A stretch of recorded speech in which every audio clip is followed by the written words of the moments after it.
Okay, I guess it's going to be another episode of Planes, Trains, and Automobiles. My neighbors are getting a roof put on, ambulance just passed by, and now I hear a train. So I'm going to go ahead and get started. Hopefully it won't be that distracting, but I don't put out enough videos and I always have an excuse, so I'm trying not to make one today. So I went to my local farmer's market and I picked up several things. This tray of tomatoes was $2.50. It's Better Boy. And that comes to, before tax, 62 cents per seedling. And as you see, I've only had them for a week. And these are probably about 4 inches tall. So I'm super thrilled about those. I do start my own seeds, and I have some right here that are getting some sun. But I also like the value of getting some that are already going and that I didn't have to start myself. So I picked up those Better Boys as well as this California Golden Wonder Pepper, and I think this sweet banana pepper. I have some that I overwintered, a couple of bell peppers, but again, I like to get an early start, and who can resist? So what I'm doing here is I'm repotting. Got some good weather. I'm repotting the tomatoes and going to do the same thing with the peppers.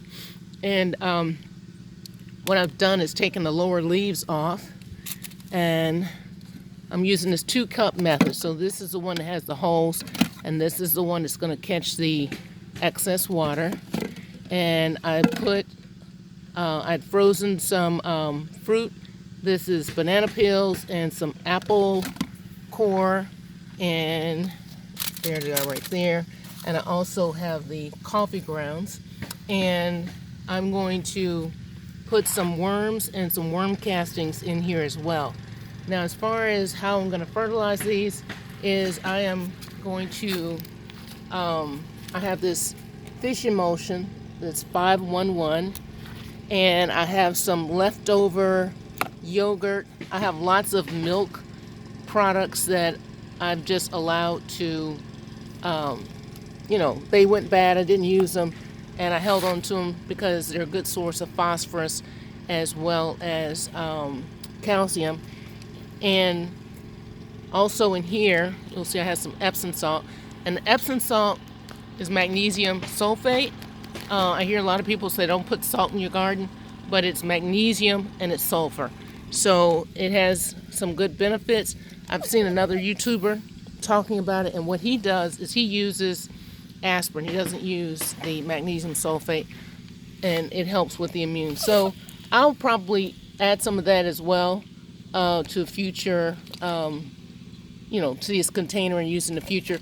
But so what I've done is I've put those amendments in here: the fish fertilizer, the Epsom salt, and the yogurt. Now, with the yogurt, with the milk products, I've seen where it says you can use a 1-to-1 ratio. I didn't use near that much. This is a gallon container, and I'm using probably about a 1/4 cup. So it's very diluted.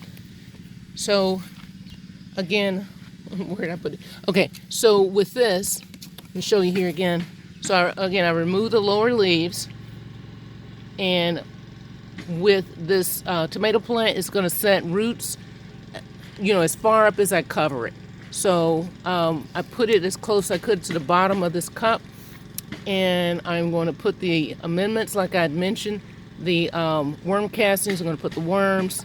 It already has the apple core, and it has the banana, and I could put it in a bigger pot, but we're expecting some more freezing weather, and I just wanted to up pot them to a slightly bigger container to give them a little bit more opportunity to grow, because I have very limited space.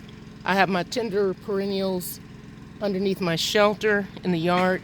It's unheated, and like I said, I could move them to their permanent pot, but I'm not able to do that right now. So hope this helps, and good gardening to you all.